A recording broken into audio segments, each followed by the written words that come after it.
halo semuanya, Assalamualaikum warahmatullahi wabarakatuh. Salam sejahtera untuk kita semua. Jumpa lagi bersama saya di program pembelajaran fisika itu mudah. Kali ini kita akan membahas tentang pokok bahasan induksi magnet atau medan magnet. Ya. Untuk selanjutnya perhatikan uraian konsep yang akan diturunkan dan aplikasinya ke dalam perhitungan. Oke. Nah, pokok bahasan tadi induksi magnet. Nah, sekarang pokok bahasannya adalah induksi magnet atau medan magnet di sekitar pengantar panjang dan lurus ya. Tentu saja ini berarus listrik. Oke, lanjut ke pembahasan. Nah, induksi magnet pada pembahasannya yang pertama dibagi jadi satu induksi magnet sekitar pengantar listrik, kemudian copot, kemudian induksi magnet di sekitar pengantar lurus dan berarus listrik ya. Kemudian yang keempat induksi magnet di sekitar kawat melingkar. Yang kelima induksi magnet pada solenoida, yang keenam pada toroida, kemudian yang ketujuh di situ gaya magnetik. Nah, ini orang menyebutnya gaya loren ya, padahal itu gaya magnetik aja. Nah, gaya magnetik pada penghantar, kemudian berikutnya yang kedelapan itu gaya magnetik pada muatan listrik, dan yang terakhir tidak ditulis di sini itu latihan soal dari mulai pembahasan awal sampai pembahasan akhir. Oke, lanjut ke pembahasan. Ya. Induksi magnet di sekitar pengantar lurus berarus listrik. Nah, ini bayangkan ini ada sebidang kertas ya, selai kertas, kemudian ada penghantar dimasukkan ke kertas ya. Nah, nanti sekali dialiri arus, maka ini medan magnet atau induksi magnet di sekitar pengantar ini itu berupa lingkaran-lingkaran ya, atau disebut garis-garis gaya magnet ya, berupa lingkaran-lingkaran ya, dengan jumlah yang tak hingga. Nah, dari mulai yang besar sampai yang kecil sekali. Oke. Nah, sekarang kemana arah medan magnetnya? Kemana arah induksi magnetnya? Perhatikan gambar berikut. Nah, sekarang arahnya. Nah, masih slide yang tadi ya. Cuman di sini saya ambil satu buah lingkaran yang besar saja. Ya. Nah, seperti ini. Nah, itu berarti lingkarannya berjari-jari A ya. Bisa A1, A2, A3. Nah, kok kenapa ke sini? Nah, kenapa ke sini? Nah, ini gunakan arah putaran jarum jam ya. Arah putaran jarum jam. Nah, jadi nanti telunjuk berupa arah arus listrik, kemudian jari-jari tangan kalian itu diwakilkan sebagai dulu. Arus listrik dianggap diaplikasikannya ke jempol ya, jempol kalian yang tangan kanan ya. Kemudian jari-jari jari tangan itu dikepalkan dikit. Nah, itu berarti ujung-ujung jari dianggap arah medan gitu ya. Putar. Mudah-mudahan nanti di kelas dipelajari atau diterangkan oleh guru kalian masing-masing. Nah, jadi nanti medan magnet atau induksi magnet di sekitar pengantar listriknya, pengantar berarus listrik itu selalu menyinggung lingkaran atau tegak lurus terhadap jari-jari. Ya. Oke, itu. Nah, besarnya kok kenapa DB tidak B? Nah, sebab nanti penyebabnya adalah DL. Berikutnya ya. Nah, sekarang yang menemukan itu Christian Ørsted ya. Nah, sekarang yang menghitung adalah Birchapald. Birchapald. Nah, ini pengantar yang tadi dari sekian banyak induksi magnet kita ambil satu ya. Nah, nanti ini sama putarnya secara dengan putaran jarumnya, jadi putar ke kanan gitu ya. Nah, nanti medan magnetnya itu tegak lurus terhadap jari-jari seperti ini tunjukkan ya. Saya ulangi kalau bisa. Tuh. Perhatikan.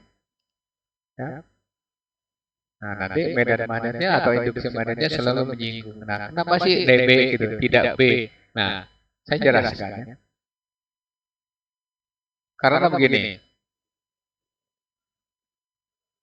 Nah, ini penjawabnya adalah elemen panjang kawat atau kita sebut DL ya. DL atau kita sebut delta L boleh. Nah, nanti menyebabkan medan magnet sebesar DB. Tapi kalau panjangnya L, itu medan magnetnya kita sebut BB. Oke. Nah, sekarang menurut Birchapald bahwa induksi magnet di suatu titik akibat penghantar DL atau delta L ya, itu besarnya berbanding lurus dengan panjang elemen kawat atau elemen panjang kawat ya, atau delta L atau boleh DL. Gitu. Nah, berikutnya induksi magnet di suatu penghantar atau di sekitar penghantar itu bergantung pada arus listriknya ya. Nah, jadi nanti makin besar arus listrik, maka induksi magnet makin besar. Nah, kemudian induksi magnet di suatu titik ya, itu bergantung pada kuadrat jarak. Jadi makin jauh dari penghantar itu makin kecil karena berbanding terbalik dengan kuadratnya. Nah, yang terakhir induksi magnet di sekitar penghantar berarus listrik penghantar lurus itu bergantung pada sudutnya, sudut ini, sudut alfa atau theta ya. Ini bergantung alfa ya. Nah, jadi dari data ini bahwa induksi magnet itu bergantung atau berbanding lurus dengan delta L atau DL ya, arus I ya, arus I, kemudian sinus theta atau sinus alfa boleh dengan R kuadrat. Ya. Nah, nanti dalam bentuk persamaan, menurut Gatshaffer begini, maka induksi magnet di suatu penghantar itu K kali I kali delta L kali sinus theta per R kuadratnya. Oke. Nah, nanti untuk memperoleh induksi magnet yang maksimum itu berarti tinggal pakai integral. Maka dB ya integralkan, kemudian ini K I kemudian R kuadrat ini kali delta L sinus theta ya atau sinus alfa ya. Sinus alfa boleh, sinus theta boleh. Integralkan di sini ya. Integralkan. Nah, nanti hasilnya ini karena panjang, nanti hasilnya begini. Induksi magnet di sekitar penghantar lurus ya. Penghantar panjang lurus itu 2K kali I ya. 2K kali I per A ya. Kok enteng ya? Enteng nih. Nah, ini keduanya dari mana? Integrasi sinus itu kan kosinus. Nah, jadi nanti cos 0 dikurangi cos 180 dikurangi cos 0. Cos 0 kan 1, cos 180 minus 1. Jadi nanti kalau dijumlahkan minus 1 dan minus 1 jadi 2. Nah, 2 jadi berasal dari integral. Nah, B induksi magnetnya. Induksi magnet atau imbas ya. Imbas boleh. Induksi magnet. Ya, itu satuannya Tesla ya. Tesla atau Weber ya, ditulisnya Weber, Web aja ya, Web per meter kuadrat ya. Oke. Kemudian K itu nah ini tulisannya gini. Ada permitivitas, ada permeabilitas ya. Ini disebut permeabilitas. Nah, misalnya berapa? 10 pangkat minus 7 ya. Itu. Weber per meter kuadrat itu nantinya. Oke. Nah, ini rumusnya pendek sekali. Lanjut ke pembahasan berikutnya. Tolong lihat buku-buku literatur yang ada di perpustakaan sekolah kalian ya. Bagaimana cara menentukan induksi magnet di sekitar penghantar lurus. Oke, lanjut ke pembahasan berikutnya. Nah, sekarang arah induksi magnet atau arah medan magnet, perhatikan ya. Medan magnet di titik A itu tuh ya. Nah, sekarang medan magnet di atas tinggal muter gini. Berhenti di titik C langsung krek ya. Nah, ya. Berhenti di sini langsung krek. Muter gitu ya. Kemudian berhenti di bawah ya. Kemudian berhenti di titik ini ke atas ya. Perhatikan tuh. Nanti kalau ada soal yang menanyakan arah, maka kalian harus mampu menjawabnya ya. Ini salah satu contoh. Oke, lanjut ke pembahasan berikutnya. Ini contohnya nomor 5 ya, nomor 5. Arah induksi magnet di sekitar penghantar lurus ya. Nah, ini ada penghantar arusnya I1. Ini taruh saja titik A. A2. Nah, jadi nanti titik A berada pada jarak A1 dari penghantar 1 dan A berada pada jarak A2 dari penghantar yang kedua berarus listrik I2. Nah, sekarang pertanyaannya gimana? Pertanyaannya kemana arah medan di titik A? Kemana arah arus induksi di titik A? Ingat ini arah medan magnet itu vektor ya, besaran vektor. Jadi punya arah, punya nilai. Perhatikan. Tuh. Buat sumbu kartesius di titik A.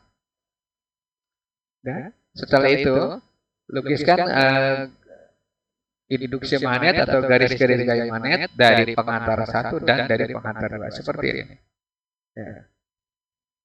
Ya, saya balik lagi. Ini berupa lingkaran menyinggung titik A. Nah, nanti medan magnet atau induksi magnet di titik A dari pengantar satu arahnya ke sini. Ya. Tegak lurus dengan A1. Oke, sekarang notasinya B1. Nah, sekarang bagaimana induksi magnet dari pengantar 2? Oke, ini lukisannya seperti yang tadi. Tuh. Oke. Nah, arah medannya di mana? Gitu ya. Semoga tidak dapat dibayangkan ya. Nah, ini kita sebut B2. Nah, karena di sini medan magnet itu vektor, maka nanti besarnya untuk titik A itu berarti gunakan kaidah vektor. Maka medan magnet di A, BA ya, itu ke depan positif, ke belakang negatif. Berarti tinggal B2 dikurangi B1. Itu ya resultankan. Yang jelas nanti bisa gini. B sama dengan 2K kali I per A. Enteng ya rumusnya. Oke. Lanjut ke pembahasan berikutnya. Ya. Nah, ini ada soal nih. Ada soal gini. Nah, pertanyaannya, jika arus listrik kepada pengantar di bawah 5 ampere dan jarak titik A ke pengantar 20 cm, tentukan medan magnet dan induksi magnet atau tentukan medan magnet dan atau tentukan induksi magnet atau medan magnet di titik A. Oke, rumusnya gampang, tinggal begini. Ya, berarti K-nya itu 10 pangkat minus 7, kemudian A-nya itu 20 cm. Ini boleh ganti 0,2 meter, kemudian I-nya itu situ 5 ampere. Nah, berarti nanti B sama dengan berapa ya? Nah, B sama dengan 2K kali I per A. Berarti tinggal 2 kali 10 pangkat minus 7 kalikan 5 per 0,2 ya. Hasilnya berapa? Ini kan berarti 5 ya, 5 kali, nah ini 10 pangkat minus 6 ya. Kenapa 6? Karena ini kan 0,2 ya, atau 2 kali 10 minus 1 ya. Naikkan ke atas. Oke, hasilnya begini. Ya, Tesla. Ya. Atau boleh disingkat T ya, itu Tesla saya, atau Weber per meter kuadratnya. Oke. Nah, sekarang kalau ditanyakan arahnya kemana, ya udah tinggal lukis. Ya. Tuh. DB yang tadinya DB sekarang kita ganti BA ya. Sesuaikan notasinya dengan titik yang ditanya ya. Oke. Lanjut ke soal berikutnya. Soal nomor 2. Soal nomor 2 tidak ditanyakan arah. Karena kalau tidak ditanyakan arah, maka ini enteng sekali. Ya. Langsung aja hitung. Gimana caranya? Udah seperti ini, ikuti aja. Ini A-nya itu 40 cm ya, atau 0,4 meter. Kemudian arusnya di situ 6 ampere. Ya. Nah, pertanyaannya induksi medannya berapa sih? Nah, B sama dengan 2K kali I per A ganti ini 2 kali 10 pangkat minus 7 ya. Kalikan di situ 6 ya. 6 dibagi dengan 0,4 ya. 0,4 boleh ditulis ini 2 kali 10 pangkat minus 7 ya. Kalikan 6 dibagi dengan 4 10 pangkat minus 1 ya. Udah. 6 kali 2 kan 12 bagi 4 berarti 3 ya. 3 kali 10 pangkat minus 7. Nah, ini yang satu taikan ke atas 10 pangkat 1 ya. Jadi dia ini 3 kali 10 pangkat minus 6 Tesla. Ini tidak punya arah. Kenapa? Karena tidak ada gambar, tidak ada pertanyaan. Oke, itu soal untuk nomor 2. Oke. Kita lanjut ke soal berikutnya.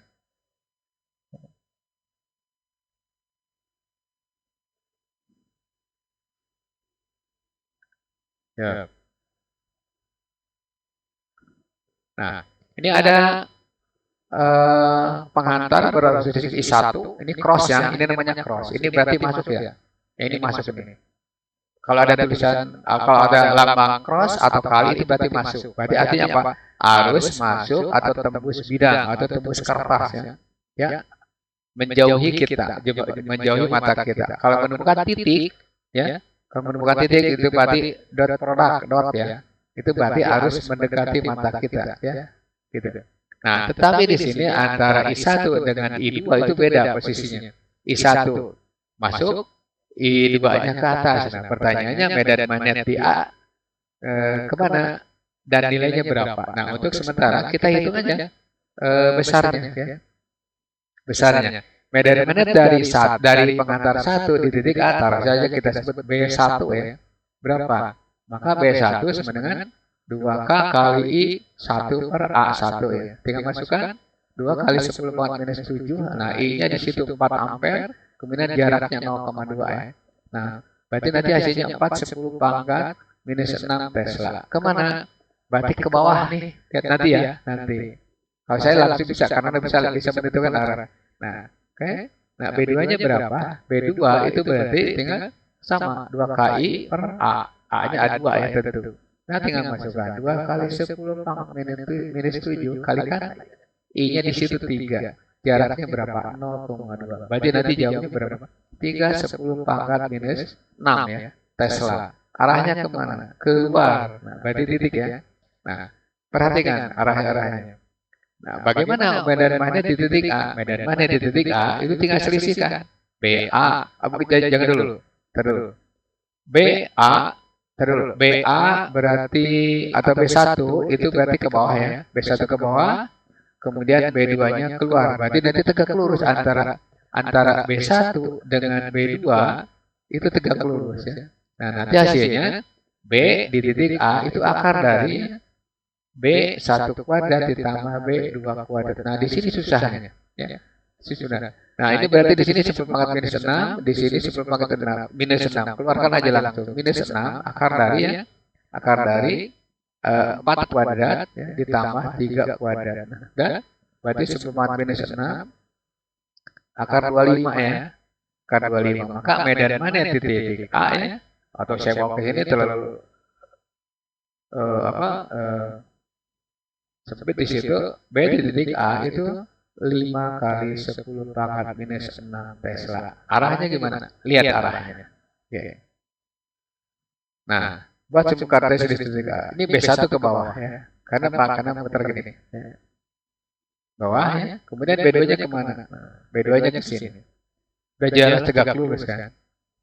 Nah, inilah yang ditanyakan. BA ya. Berapa besarnya? 5 kali 10 pangkat minus 6. Awas hati-hati ya, ini menentukan arah. Ya. Lanjut ke soal berikutnya. Nanti dibahas di latihan soalnya. Jangan khawatir. Soal nomor 4. Nah, di sini ada segitiga. Segitiga sama sisi. Nah, ini hanya ditanyakan arah medan magnet di titik A. Perhatikan ini. I cross ya, I dalam keadaan masuk, kemudian I2 juga dalam keadaan masuk. Nah, jadi nanti harusnya menjauhi mata kita, ini juga menjauhi mata kita. Nah, bagaimana medan magnet di titik A? Nah, perhatikan, ini muternya kayak gini. Berhenti di titik ini. Jadi nanti muter, berhenti, langsung tegak lurus terhadap A I1. Perhatikan. Nah, ini dari I2 ya berarti ya, dari I2. Nah, kalau dari I2 begini. Berhenti sebelah kiri. Terus ke atas ya. Nah, ini berarti B2. Ini berarti B1. Resultankan. Nah, B1 ya. Ini B2. Ini berarti BA. Itu ya, itu arah-arahnya. Kalau ditanyakan berapa BA-nya? Nah, kita bahas nih. Medan magnet di A itu gunakan vektor BA sama dengan akar dari ya. Nah, berarti B1 kuadrat ditambah B2 kuadrat ditambah 2B1 B2. Nah, kosinus theta ya. Kosinus theta, kosinus alfa sama saja ya. Yang penting sudut itu. Nah, sudutnya berapa sih? 60 derajat nantinya. Oke. Itu soal nomor 4. Hanya menanyakan arah saja.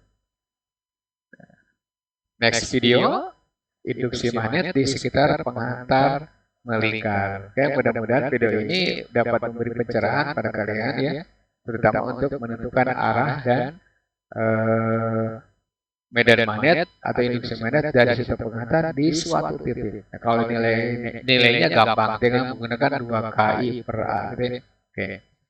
Berikutnya jangan lupa nih nanti induksi magnet di sekitar pengantar lingkar ini lebih sulit lagi. Kenapa? Karena emang beda perhitungannya. Oke. Seandainya video ini bermanfaat untuk kalian, jangan lupa like, comment, subscribe, dan share ke teman kalian supaya mereka juga ikut belajar ini. Oke. Terima kasih atas perhatiannya. Assalamualaikum warahmatullahi wabarakatuh.